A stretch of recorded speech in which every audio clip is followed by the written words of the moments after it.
Audible is the leading provider of spoken word entertainment and audiobooks, ranging from bestsellers to celebrity memoirs, news, business, and self-development.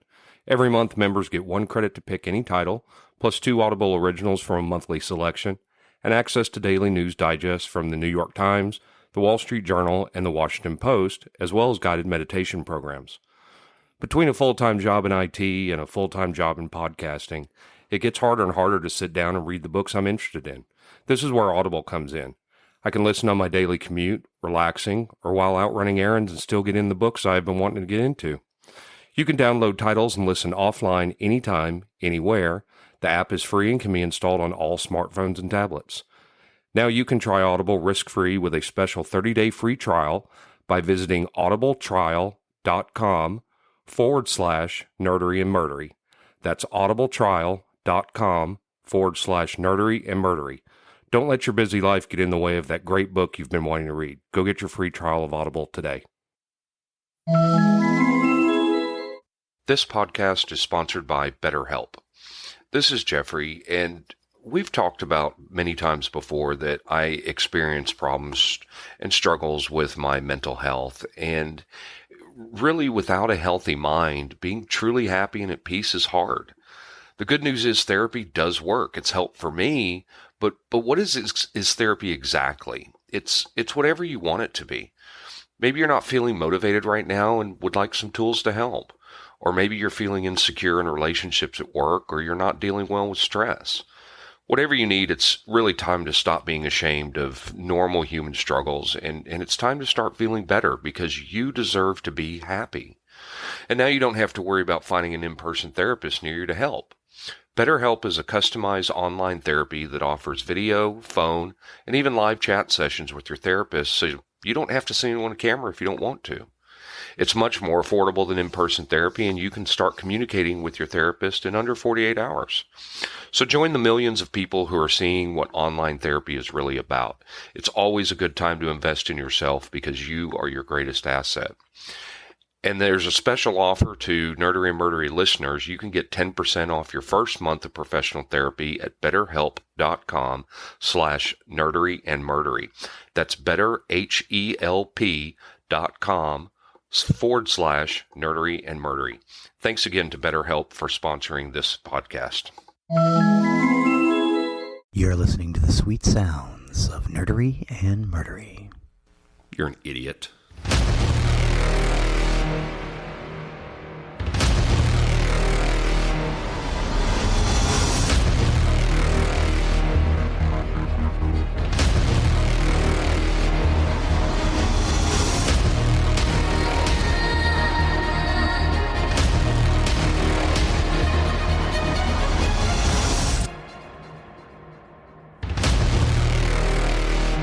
Welcome to episode 107 of Nerdery and Murdery. Big 107. I'm Zig with your Nerdery. And I'm Geoffrey with your Murdery. Welcome to another episode of the highs and lows, the ups and the downs, the good and the bad, and the nerd and the murd. And Zig, I will let you take over on the nerdery side of the house. Excellent. This is something I've been wanting to talk about for a long time. All right. It's another one of those British science fiction series that's a little less than well known. Okay. If you go out to our YouTube playlist, currently, I have every episode of the series listed. I don't know how long it's going to last, because from what I understand, they will put it back up on either BBC America or on BritBox and run the whole series. It's only 9 episodes. But it is a hard sci-fi, serious drama set on the moon, basically. Okay. It's a British science fiction television drama series first broadcast on BBC Two in 1987. It was devised by Chris Boucher, a writer who had previously worked on the science fiction television series Doctor Who and Blake 7, as well as crime dramas such as Juliet Bravo and Bergerac. Set in the year 2027, a time where interplanetary travel has become commonplace. It starred David Calder as Nathan Spring, commander of the International Space Police Force, nicknamed the Star Cops, who provide law enforcement for newly developing colonies in the solar system. The series follows Nathan Spring and the rest of his multinational team as they work to establish Star Cops and solve whatever crimes come their way, operating in a relatively accurately realized, hard sci-fi near-future space environment. Many of the cases that the Star Cops investigate arise from opportunities for new crimes presented by the technology-advanced future society the series depicts, and from the hostile frontier nature of the environment that the Star Cops live in. So as I said, it's set in the year 2027, some 40 years into the future at the time of broadcast, a time in which space travel has become common and mankind is in the process of exploiting and colonizing the solar system. There are 5 permanently occupied space stations orbiting the Earth, and there are bases on the Moon and Mars. Approximately 3,000 people are living and working in space. So Star Cops is primarily a cop show with some science fiction elements thrown in. And when I say realistic, they're worried about explosive decompression. There's a lot of wire work when they're on the space stations because there's no gravity in space. Mm-hmm. They don't use it so much because they end up being based on the moon. And of course, when they go back down to Earth, there's gravity there. But yeah, it's pretty serious show. Kill off main characters. There's this gritty old detective, which is a lot like Harvey and Batman, not Harvey Dent, the other Harvey. Oh, the cop that assists, Commissioner Gordon? Yeah, Commissioner Gordon. Oh God, what is his name? Harvey. It's his underling, this rough, streetwise, well, he's British cop, who assists Nathan Spring in working things out. He actually goes down to Earth in the first episode and recruits this guy to come work for him because he's such a good detective. Mm-hmm. But he is gruff and rough, and the actor who played him loved the character and just kind of inhabited the role, and it's what he's most famous for. But to go back into the production, Chris Boucher, the main conceiver of the program, began his television career writing comedy, working on such programs as Dave Allen at Large and Romany Jones. Dave Allen at Large was shown on our local PBS station back in the 70s. Great. Before moving on to writing for drama series, including Shoestring, Juliet Bravo, and Bergerac, which were all cop shows. He was no stranger to television science fiction, having written 3 serials for Doctor Who and having acted as script editor for the entire 4-season run of Blake 7, as well as writing 9 episodes of it himself. Boucher originally pitched Star Cops to the BBC in 1981 as a radio series because he didn't figure they could get it made. But when James Follett's epic Earth Search series in production that year, it was felt that science fiction was adequately served in the schedules, and so Boucher tried to sell it to the television instead. He sent the draft script of the first Star Cops story to Jonathan Powell, the head of drama at BBC Television. Powell responded asking Boucher to write a second script, and on the strength of this, the series was commissioned. However, Powell insisted that the first story, which Boucher had intended to run over 2 episodes, be worked into a single episode. This would be the first of many difficulties Boucher would have with how Star Cops was eventually realized for the screen. Boucher, who at this time was working as script editor on the crime series Bergerac, was also told by Powell that he could work on Star Cops or on Bergerac, but not on both of them at the same time. So Chris Boucher left Bergerac. Assigned to produce Star Cops was Evgeny Grinnev, who had previously worked on the BBC Tinko, Blot on the Landscape, and Hold Back the Page. Grinnev and Boucher clashed over their respective visions of the series from the outset. When on their first meeting, Grinnev told Boucher that all the scripts would have to be rewritten. Boucher later remarked that their relationship started out at the bottom and worked its way down. Boucher had intended to write all 10 scripts for the series himself, but the tight time scale under which the episodes had to be recorded meant he could only contribute 5. With the rest written by John Cawley, who wrote 3 scripts, and Philip Martin, who wrote the other 2. Having previously qualified and worked as a doctor, Cawley was a journalist who wrote for the Observer newspaper and later moved into films, most notably writing the screenplay for Master and Commander, The Far Side of the World. Martin was an experienced scriptwriter, best known for controversial BBC drama series Gangsters, with previous experience in television science fiction, having written for Doctor Who as well. 2 directors were assigned to the show: Christopher Baker, who had worked with Gridneff before on Hold the Back Page, as well as BBC veterinarian drama All Creatures Great and Small and One by One, and Graham Harper, who had directed 2 Doctor Who stories. At the time, most British television drama was shot on a combination of film and videotape, usually location shooting. This would be on film, and studio work would be recorded, or while film and studio work were recorded on video. The effect of the change in medium from film to video or vice versa during a scene change in a program could be jarring for some viewers. So Boucher structured his script carefully so that all the Earth-based scenes would be shot on film on location, and all the space scenes would be recorded on video in the studio, hoping that effect would give the space scenes a unique look. He was disappointed, therefore, to discover that Gridneff had decided to record the entire series on videotape. But they do light the outside scenes a little differently when they're on Earth. Mm-hmm. It does kind of have a transition feel.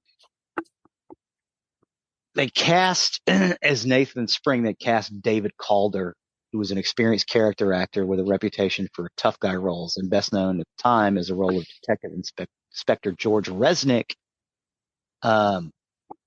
in the Linda LaPlante television series Widows. Naming him Nathan after his youngest son, Boucher had originally written Spring as a much younger character, a high flyer in his early 30s who had risen rapidly through the ranks of the police. Despite this, Boucher was pleased with Calder's performance, describing Calder as a class act whose performance was immaculate. Trevor Cooper was cast as Colin Davis at the suggestion of Graham Harper, who had worked with him on Doctor Who and in theater. The rest of the cast, with the exception of Jonathan Adams, who was a semi-regular on Bergerac, were relatively unknown. Given that the series was set in a relatively near future, Gridneff took great pains to ensure that the space scenes were depicted as accurately as possible. Seeking advice from NASA and other space agency, as well as arranged a set visit by astronomer Pete Conrad, the third man to set foot on the moon. Conrad's input proved useful in making the scene set in weightlessness as convincing as the budget would allow.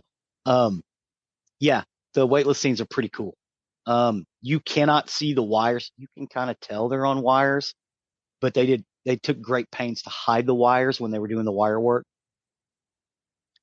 And it was great because they had these chairs that they would sit in that would lock them in place, but everything started to float up.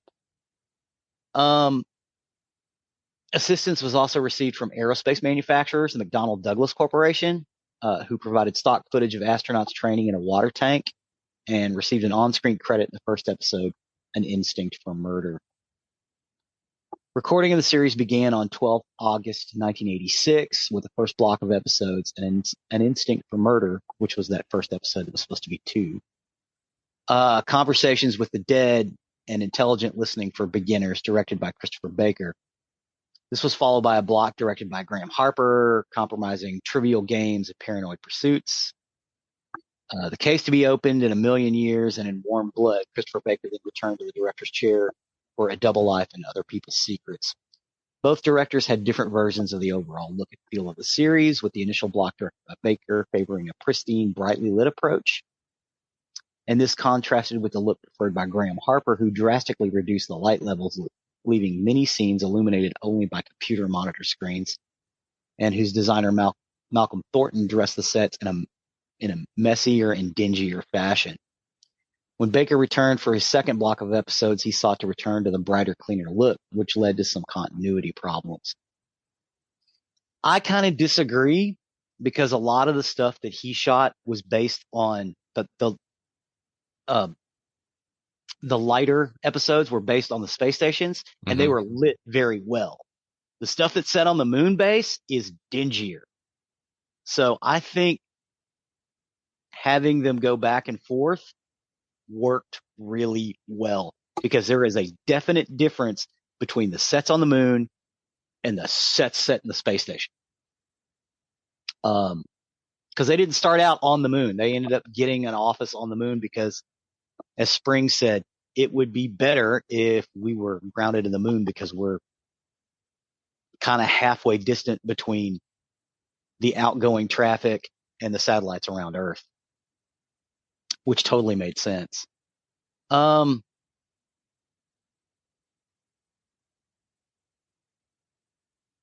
So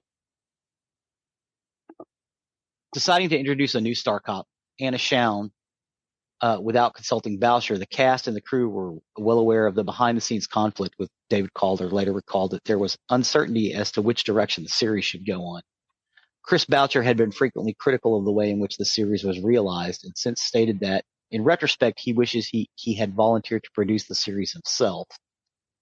In response to Boucher's criticism, Gridneff had said, "I respect him as a writer, and he's professional, and, it's his series, and I didn't quite go the way he thought, That's unfortunate when you're dealing, when you're losing your baby." But the final block would be directed by Graham Harper and would comprise the final two episodes: Death on the Moon, written by Philip Martin, and Information Received, written by Chris Boucher. However, an industrial action at the BBC affected Star Cops and many other BBC programs, leaving a backlog of programming once the strike had ended. Forced to prioritize, and despite the fact that the episode had been cast, costumes made, and sets constructed, the decision was taken to drop Death on the Moon and bring Information Received, now titled Little Green Men and Other Martians, forward. The 3-day recording block for this episode began on 16 February of 1987, just 2 days after recording of episode 8 had finished. And recording was further complicated when Eric Ray Evans fell ill and had his lines had to be split amongst the rest of the cast at the last minute for most of Thoreau's dialogue going to Pal Kinsey.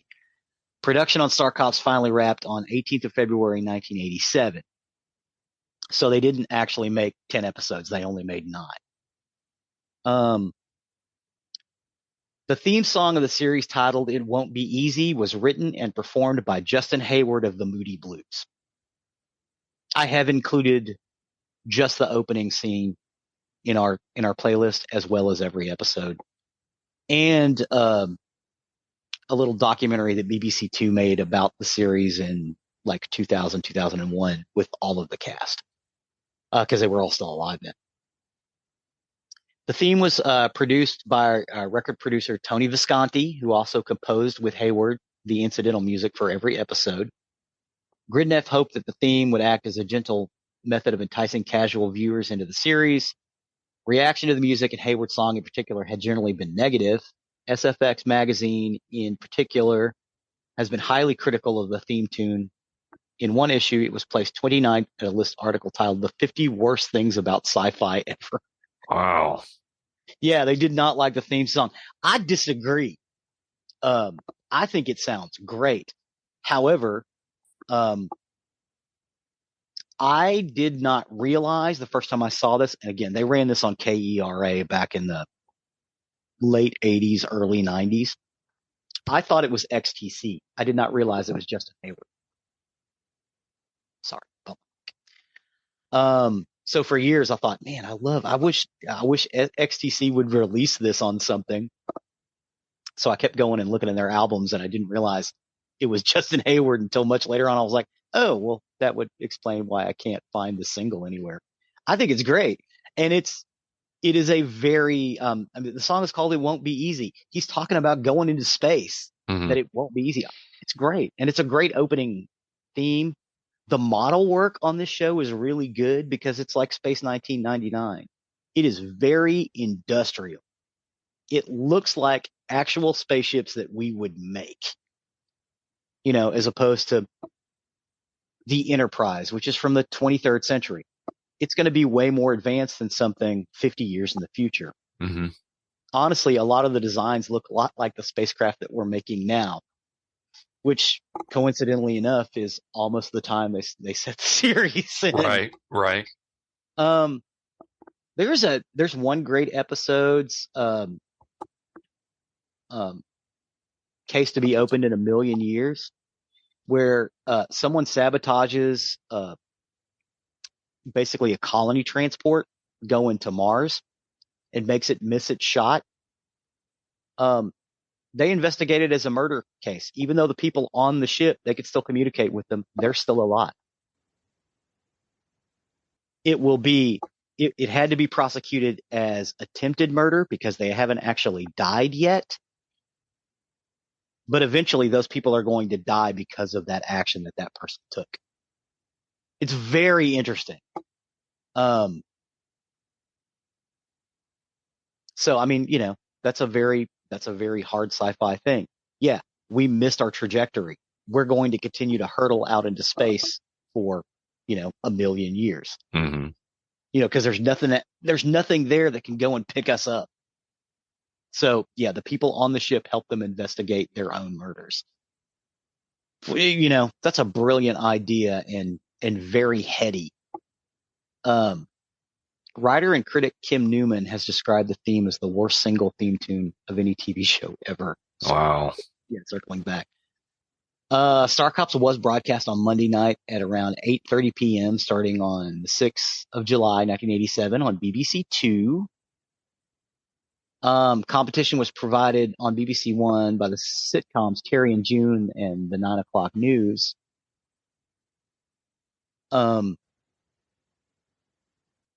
BBC listed magazine Radio Times promoted the series, giving it the front cover of the 4th to the 10th of July, 1987.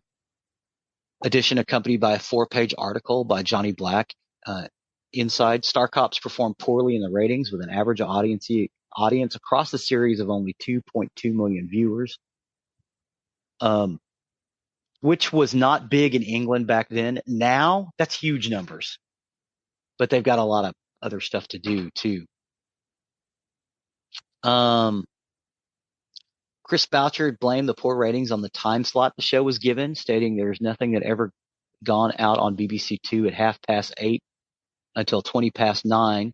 It's a grotesque period. It doesn't sync with anything on BBC One, and it just doesn't work in relation to anything you had to badly want to see Star Cops in order to watch it, because you had to sacrifice at least 2 hours of viewing to see it.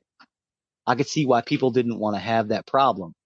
He also commented that the poor time slot and the decision to air the series in July and August, a time when viewing figures are traditionally lower due to the summer, because the English like to get out in the summertime and go do stuff because it's, less rainy.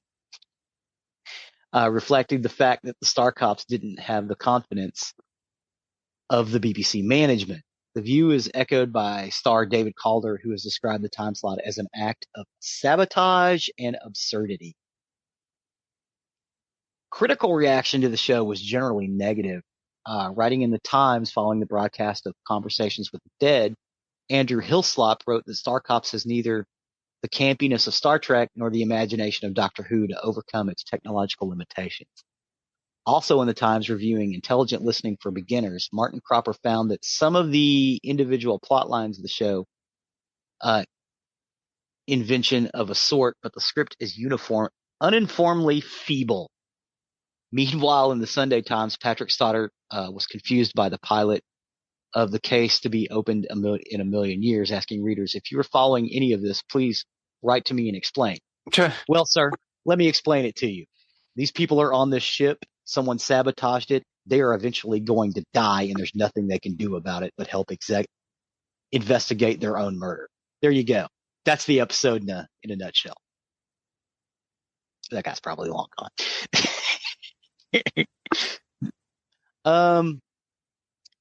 The Encyclopedia of Science Fiction stated the low-key realism of the show was efficient enough, argued in the end that Star Cops failed to imagine the future with any real vividness or depth. People did not like this show at the time. When recording was completed, Gridnoff asked Boucher if he had any ideas for a further season of Star Cops, Boucher felt that they were the series to continue. He would like to extend the setting further out into the solar system, visiting the brand new Mars colonies, which occurred, setting those colonies up occurred during the series. Like that, Case to Be Open in a Million Years episode happened because they were shipping stuff out to Mars. And also there was a big ring colony that they were putting around Earth that would have had gravity because it was going to spin. But they were basically making a big ring colony, like not a Dyson sphere, but like a ring world. Mm-hmm. Because again, they were constructing it during the series because some of the investigations happened on the construction side of that particular ring colony.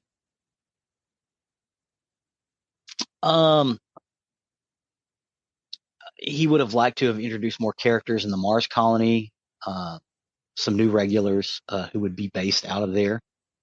But the second season was never developed beyond these few basic notions, as it was clear to Boucher from an early stage that there was little prospect of the series being renewed. Following Star Cops, Boucher went on to work as a script editor for the long-running ITV police drama, The Bill, before returning to freelance writing. While Gridnoff moved on to work on the BBC drama series The House of Elliot. The demise of Star Cops after just 9 episodes has been seen as an indicative of the decline of British television science fiction in the 1980s. And after Doctor Who followed Star Cops into cancellation in 1989, there would be no British regular science fiction drama set on British television until Bugs began in 1995. However, Star Cops has an underground, something of a reappraisal, in science fiction circles at least, since it went off the air in 1987, reviewing the VHS release for TV Zone in 1991. Gary Russell stated that Star Cops represents excellent science fiction and recanted his original impression of the series upon broadcast, that it was Bergerac in spacesuits, complete with rather cuddly visual effects and a boring performance.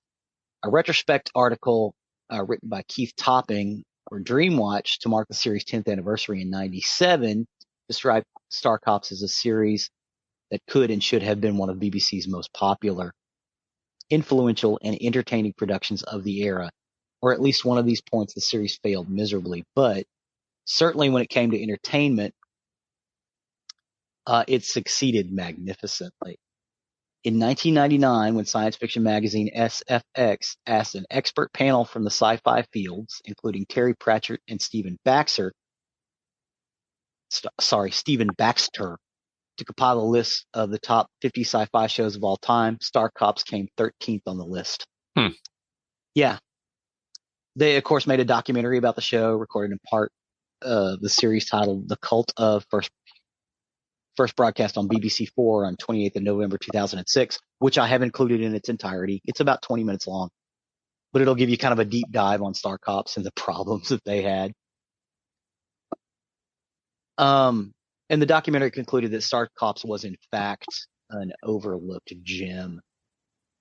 In total, 9 episodes of Star Cops were made.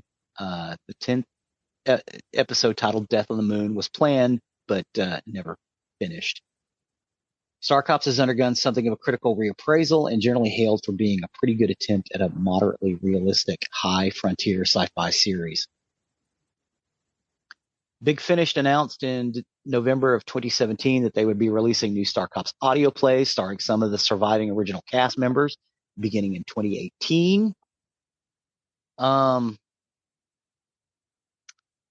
The near future setting was influenced by the potential for greater access to space promised by the burgeoning space shuttle program and by the militarization of space through the U.S. government's Strategic Defense Initiative, or Star Wars, which never happened because it wouldn't work in space. Lasers don't work in space. Sorry. You need atmosphere for lasers to be effective. Space travel and life in space is portrayed in a realistic manner with the depictions of weightlessness and low-gravity environments and lengthy space journeys. Radiation exposure, explosive decompression. Star Cops frequently compared to the 1973 BBC drama Moonbase 3, similarly the pioneering pioneering spirit evoked by the process of colonizing. Plus, it also had a Western feel to it because it was on the frontier. Star Cops was it owed a lot to Outland as well, which had come out, in 1981. A lot of the ideas they were exploring. Another major theme of the series is sins of the father. Spring's first assignment as a detective was to arrest his father for industrial espionage. The villain in Intelligent Listening for Beginners is motivated by his inability to match his father's reputation. Spring's deputy, David Thoreau, watching his father die of radiation poisoning. The kidnapper in A Double Life is seeking revenge for his father's murder. And Star Cop's Anna Shaun betrays the multinational company which employs her and with whom she has a paternal relationship. When she discovers their unethical behavior, I'll talk about Nathan Spring a little bit and some of the other characters. Nathan Spring, played by David Calder, is a 41-year-old chief superintendent in the British police force who reluctantly accepts promotion to commander of the International Space Police Force, with the brief of turning them into a full-time professional police force. Spring is a career policeman who has become disenchanted with the prevailing methods of policing, which he feels are too dependent on computer logic and not on human instincts. His first job as a young detective was to arrest his own father. His constant companion is Box, a prototype handheld computer, also voiced by David Calder, bequeathed to him by his father. The conversations between Box and Spring provide insight into Spring's emotional state and thought processes as Spring engages in an almost Jacobean style soliloquies with the device. So yeah, he has a lot of conversations with Box. Box basically becomes its own character. David Thoreau, played by Eric Ray Evans, Spring's second in command, is Chief Superintendent David Thoreau, an African-American. Thoreau, an engineer, started out in the U.S. space program but quit and joined the European space effort instead. When his introduction in the opening episode, An Instinct for Murder, he is working as a traffic controller and part-time star cop on the European space station Charles de Gaulle. Movie buff Thoreau generally tries to maintain an air of wisecracking, cool detachment, which breaks down only when he is forced to, in the case to be opened in a million years, to face his morbid fear of radioactivity. Because his dad died. David Thoreau is an American. I don't know if Eric Ray Evans is, but his accent doesn't sound Canadian. He actually sounds American, which is really good. Colin Devis, who is played by Trevor Cooper. When Spring's girlfriend Lee Jones is killed in conversations with the dead, the task of investigating the murder is handed to Chief Inspector Colin Davis of the London Metropolitan Police Department. He is referred to as one of the department's all-time cretins. This is the hard-boiled character from London that Spring basically gets to come up with him because he's such a good detective. Mm-hmm. And he is fiercely loyal to Spring because he knew him from before. Overweight, sexist, and bigoted, 5 times married, Devis is the series' main comedy element and frequently gets the best lines. I love the character of Devis, but he is kind of an a-hole. But he's supposed to be. He's also very, very caring for his comrades. Pal Kinsey, played by Linda Newton, is an Australian. Pal Kinsey is briefly glimpsed in An Instinct for Murder and then introduced promptly in Intelligent Listening for Beginners, where she is fired by Spring for corruption. Determined to not go quietly, Spring is forced to reinstate her when she foils an attempted hijacking on the Earth-Moon shuttle. She has a stormy relationship with Spring, who mistrusts her, but over the course of the series, they develop a close bond. By the end of the series, it is apparent that Spring has saved her from falling into a pit of corruption when she has restored her faith in humanity.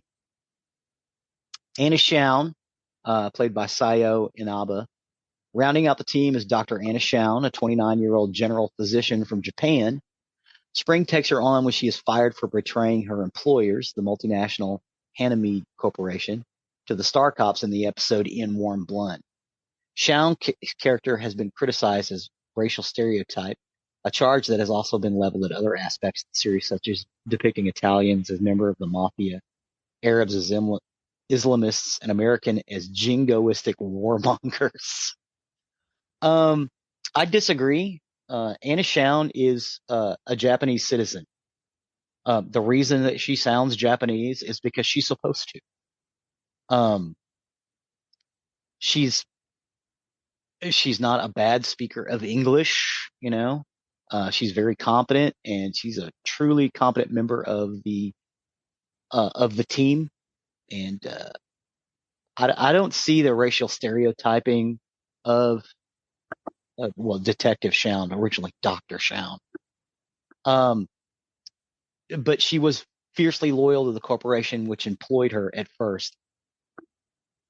And then she found out they were doing dirty, so she went to go work for the Star Cops, where she feels like she can make a difference. She's a great character. Also, the character of Alexander Kravenko, played by Jonathan Adams. He is introduced in Trivial Games and Paranoid Pursuits. He is Russian, the commander of the moon base where the ISPF have their headquarters, a winner of a Nobel Prize for Medicine. It is Kravenko's research into bone damage that has contributed to enabling humanity to access space easily. Although the Star Cops are independent, Spring's relationship with Kravenko is often deferential, and he frequently seems to capitulate to Kravenko's wishes. Basically because, as I see it, Spring sees Kravenko as a smart guy who really is trying to do the best for the people out in space. I mean, he invented the ability for them to survive weightlessness, because when you're out in space, you lose bone density. Mm-hmm. He figured out a way to combat that, so that's why they can be out there. That is basically it for my notes for Star Cops, other than go to our YouTube playlist, watch the episodes. They're not great quality. I'm sorry about that, but this is about as good as I can find. But yeah, I've got the whole series on there. They're about 45 minutes apiece. They're quiet, but they're really, they're well acted. They're well written. Keep in mind, this is England in 1987. The amount of special effects that they pull off is amazing. But again, it is England in 1987. So, and they were a BBC Two production, so they didn't get as much money as a BBC One production would. But, you know, in a few cases, the actors were able to figure out some ideas for weightlessness. There's, David Calder talks about they were trying to rig up this wire system for his arms when he's sleeping, because he's sleeping in a bag. And he talked to the guy who'd actually walked on the moon. And the guy said, yeah, your arms float up when you fall asleep. So he just did that. And it works. It looks like he's sleeping in 0G. Brilliant. But yeah, give this one a shot. I think you guys will really love it. It's really, again, quiet, but beautiful and thought-provoking. It should have gotten a better shot than it did. And a lot of people were really bagging on it, who in hindsight have come back and said, you know what, we were wrong. This was really, really good. It was a good try, you know, and successful in a lot of ways. It just didn't get more than 9 episodes. Yeah. But yeah, that's it. Interesting. Well, I'm not sure if you've convinced me to watch it or not, but kind of back and forth on the was it good, was it not? So not really sure, but I think it was really, really well done. It is amazing what they were able to do with what they had, and it looks like they're in 0G. Yeah, it really does. Well, we'll leave it up to our listeners whether they go out and watch it or not. Definitely take a look at the YouTube page and see what you think. So with that, I will take over on the murdery side of the house. Murder. For today, I got my information off All That's Interesting, Wikipedia, the Des Moines Register, and Medium, and this is the Villisca Axe Murders. Villisca Axe Murders. So at the end of a quiet street in Villisca, Iowa, there sits an old white frame house. Up the street, there are a group of churches, and a few blocks away, there's a park that faces a middle school. The old white house looks like many others that fill the neighborhood, but unlike it, it lies abandoned. The house emits no light or sound, and upon closer inspection, the doors are found to be tightly boarded up, and outside a small sign reads, Villisca Axe Murder House. Wow. Despite its ominous air, the little white house was once filled with life that was harshly stamped out one warm summer's night in 1912, when a mysterious stranger broke in and viciously bludgeoned its 8 sleeping inhabitants to death. The event would become known as the Villisca Axe Murders, and it would baffle law enforcement for over a century. On June 1912, the Moore family was sleeping peacefully in their beds. Joe and Sarah Moore were asleep upstairs while their 4 children were resting in a room down the hall. In a guest room on the first floor were 2 girls, the Stillinger sisters, who had come for a sleepover.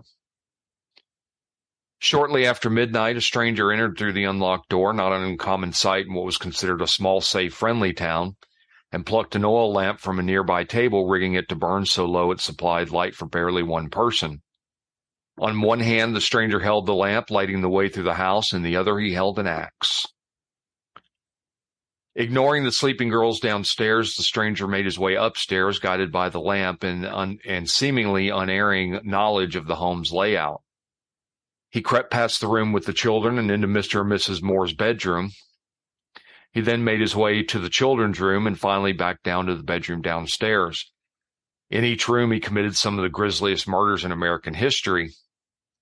Then, as quickly as silently as he arrived, the stranger left, taking keys from the home and locking the door behind him.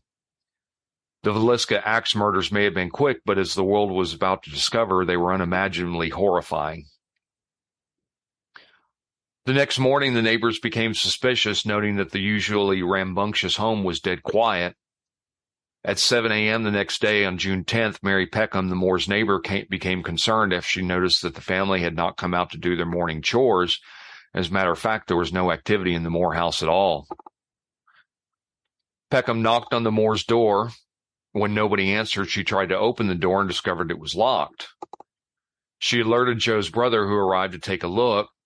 And after he saw after letting himself in with his own key was enough to make him sick. While Peckham stood on the porch, Ross went into the parlor and opened the guest room door, where he found Ina and Lena Stillinger's bodies on the bed. Everyone in the house was dead, all 8 of them bludgeoned beyond recognition. Moore immediately told Peckham to call Henry Hank Horton, Villisca's primary peace officer, who arrived shortly thereafter. Horton's search of the house revealed that the entire Moore family and the 2 Stillinger girls had been bludgeoned to death. The murder weapon, an axe belonging to Joe, was found in the guest room where the Stillinger sisters were found. The police determined that the Moore parents had been murdered first and with obvious force. The axe that had been used to kill them had been swung so high above the murderer's head that it gouged the ceiling above the bed. Holy crap. Joe alone had been hit with the axe at least 30 times. The faces of both parents as well as the children had been reduced to nothing but a bloody pulp. But the state of the bodies wasn't the most concerning part. However, once the police had searched the home, after murdering the Moores, the killer had apparently set up some kind of ritual. He had covered the Moores' parents' heads with sheets and the Moores' children's faces with clothing. He then went through each room of the house, covering all the mirrors and windows with cloths and towels. And at some point, he took a 2-pound piece of uncooked bacon from the fridge and placed it in the living room along with a keychain. There was a bowl of water found in the home with spirals of blood swirling through it, and police believe that the murderer had washed his hands in it before leaving.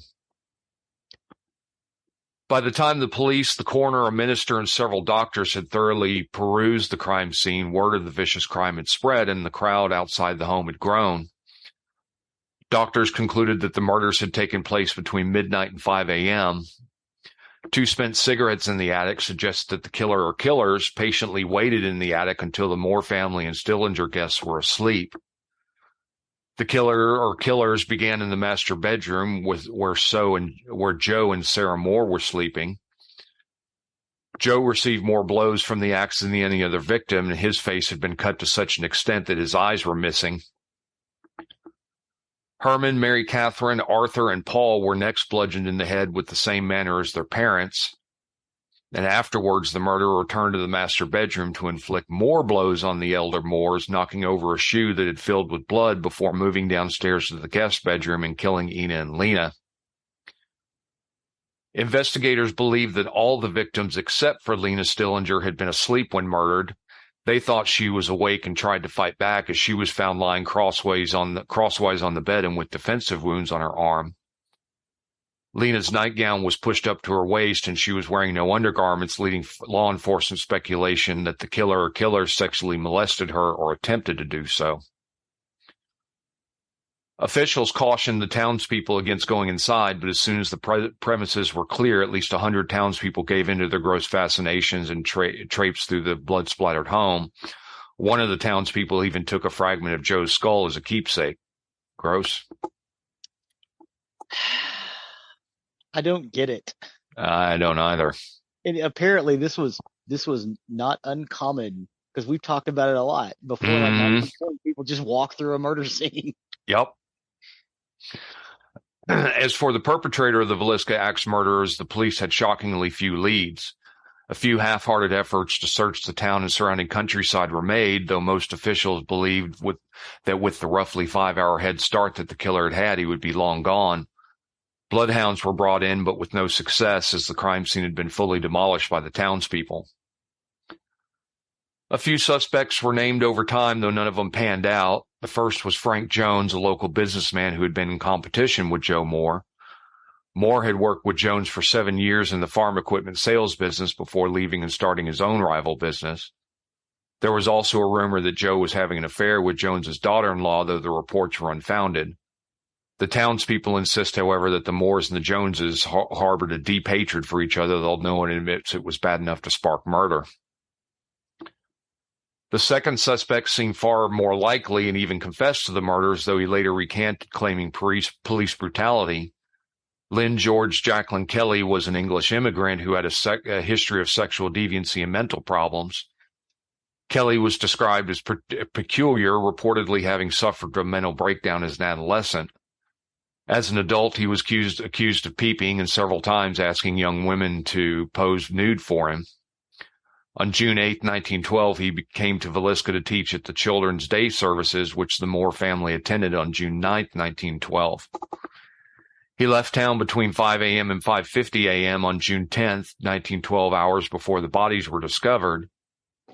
And Reverend Kelly confessed to the murders in court, but the jury didn't believe his confession. Though his small stature and meek personality led some to doubt his involvement, there were certain factors police believe made him the perfect candidate. Kelly was left-handed, which police determined from blood splatters that the killer must be, and he also had a history with the Moore family, as many had seen him watching them while at church and out and about in town. He also left Villisca on a train the morning after the murders and allegedly told passengers about 8 dead souls in Villisca who were butchered in their beds, according to Iowa cold cases, and their bodies had not been discovered at this point. A dry cleaner in a nearby town had received bloody clothing from Kelly a few days after the murders, and he reportedly also asked police for access to the home after the crime while posing as a Scotland Yard officer. At one point, after a long interrogation, he eventually signed a confession detailing the crime. He said God had whispered to him, quote, "Suffer the children to come unto me."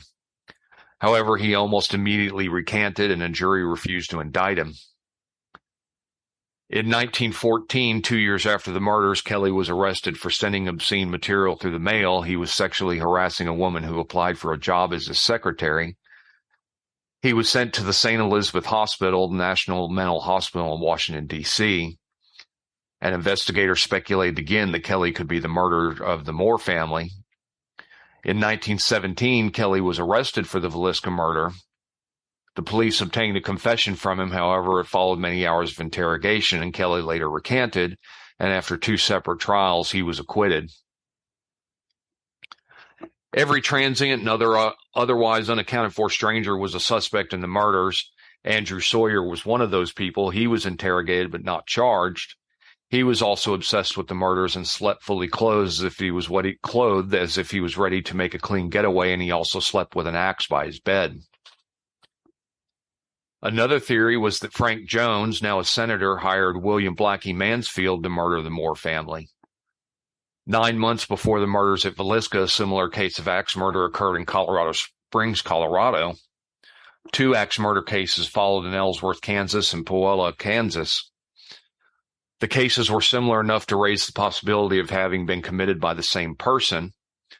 Other murders reported as possibly being linked to these crimes include the numerous unsolved axe murders along the Southern Pacific Railroad from 1911 to 1912, the unsolved Axemen of New Orleans killings, as well as several other such murders during this time period.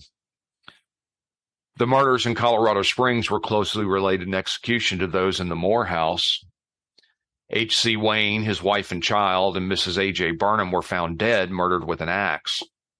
Bed sheets were used to cover the windows to prevent passerbys from looking in. At the Moore house, the murderer hung aprons and skirts to cover the windows. As in the murders in Villisca, the murderer in Colorado Springs wiped the blood off his axe and covered the heads of his victim with bedclothes. Mansfield was also the prime suspect of the Burns Detective Agency of Kansas City and Detective James Newton Wilkerson, who suggested he was a cocaine-addicted serial killer. According to contemporary news reports, Wilkerson believed Mansfield was responsible for the axe murders of his wife, infant child, father-in-law, and mother-in-law in Blue Island, Illinois, on July 5, 1914, 2 years after the Villisca murder. The axe murders committed in Puyallup, Kansas, 4 days after the Villisca murder, and the murders of Jenny Peterson and Jenny Miller in Aurora, Illinois. According to Wilkerson's investigation, all the murders were committed in precisely the same manner, indicating that the same man probably committed them. Wilkerson stated that he could prove that Mansfield was present in each of the differing crime scenes on the night of the murders. In each murder, the victims were hacked to death with an axe and mirrors in the homes were covered. A burning lamp with the chimney off was left at the foot of the bed, and a basin in which the murderer washed was found in the kitchen. In each case, the murderer avoided leaving fingerprints by wearing gloves, which Wilkerson believed was strong evidence that the man was Mansfield, who knew his fingerprints were on file at the federal military prison in Leavenworth. Wilkerson managed to convince a grand jury to open an investigation in 1916, and Mansfield was arrested and brought to Montgomery County from Kansas City. Payroll records, however, provided an alibi that placed Mansfield in Illinois at the time of the Villisca murders. He was released for lack of evidence and later won a lawsuit he brought against Wilkerson and was awarded $2,225. Wilkerson believed that pressure from Jones not only resulted in Mansfield's release, but also in the subsequent arrest and trial of Reverend Kelly. However, R.H. Thorpe, a restaurant owner from Shenandoah, Iowa, identified Mansfield as the man he saw in the mornings after the Villisca murders boarding a train at Clarinda. The man, he said, had walked from Villisca, and if proven to be true, this testimony would disprove Mansfield's alibi. Furthermore, it was reported that Mrs. Vena Tompkins of Marshalltown was on her way to testify that she had heard 3 men in the woods plotting the murder of the Moore family shortly before the killings. In their 2017 book, The Man from the Train, Bill James said that his daughter Rachel McCarthy James discussed the Villisca murders as part of a much larger series of murders which they believe were all committed by a single serial killer. They conclude the murderer was Paul Mueller or Miller, an immigrant possibly from Germany who was the suspect of an unsuccessful year-long manhunt as the sole suspect in the 1897 murder of a family in West Brookfield, Massachusetts, who had employed him as a farmhand. James stated in his research in an attempt to solve the Villisca murders that with his daughter found archival newspaper stories detailing dozens of families murdered under similar circumstances across the U.S. The Jameses thus believed that Mueller was guilty of the Villisca murders as part of a killing spree that lasted over a decade, killing at least 59 people in 14 separate incidents, including the Colorado Springs and Paola crimes. The Jameses identify common features of these crimes, many of which are found at the Villisca crime scene. The killer selected families who lived near railroad tracks, which is why the killer was suspected to have traveled, hence the book title.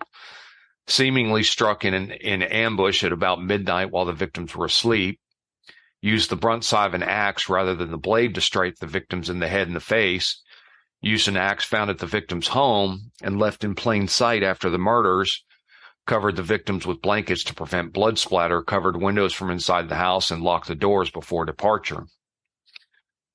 In Mueller's suspected crimes, there was often but not always a sexual motive directed towards a pubescent girl, as with Lena's being partially disrobed. For years, police looked into every possible scenario that could have culminated in the Villisca Axe murders. Was it a single attack or part of a larger string of murders? Was it likelier to be a local perpetrator or a traveling killer simply passing through town and taking an opportunity? Soon, reports of similar enough crimes happening throughout the country began to pop up. Though the crimes were not as gruesome, there were two common threads: the use of an axe of a murder weapon, the presence of an oil lamp set to burn extremely low at the scene. Despite the commonalities, however, no actual connections could be made. The case eventually ran cold and the house was boarded up. No sale was ever attempted, no changes were made to the original layout. Now the house has become a tourist attraction and sits at the end of the quiet street as it always had, while life goes on all around it, undeterred by the horrors that were once committed within. Wow. That's the story of the Villisca Axe murders. Well, thank you for that trip. I did have a thought. They covered all the mirrors and took the bacon out of the kitchen. Mm-hmm. That sounds like Shiva. Explain. Well, when you're mourning a mostly Orthodox Jewish person, or you cover all the mirrors as a source of vanity, and you get rid of all the non-kosher things in the house. Huh. Interesting. Yeah, that was my first thought. I was like, oh, you covered. Covering the windows, that's a good idea. Because you don't want people looking in. Locking the door, I get that. But then when you said he covered the mirrors, or they covered the mirrors, and then took the bacon out of the.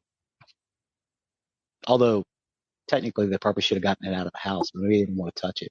Yeah. Yeah. Don't know, but it's an unsolved murder to this date. Right on.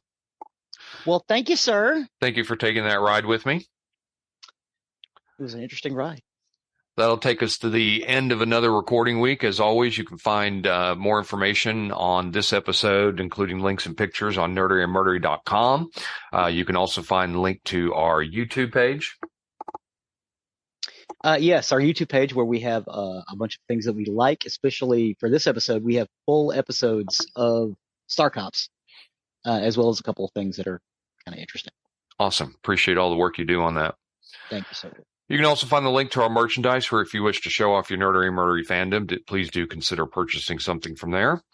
And you can also find the link to our Patreon, where if you wish to become our Patreon, where if you wish to become a patron and help donate to the show, help us, as there are costs that are involved with keeping the show going on the air. We do appreciate each and every one of our patrons.